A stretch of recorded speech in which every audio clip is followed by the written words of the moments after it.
And sobrang natamaan ako doon kasi ganun na ganun ako dati. Gusto ko pag nag-post ako, dapat maayos, dapat maganda yung pagkaka-edit. Alam mo yun, na-realize ko na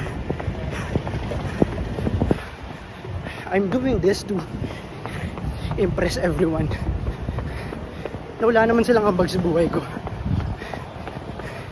So yun, gusto ko lang rin sabihin na maybe ganun, baka kailangan nyo rin marinig to, you know, baka makatulong.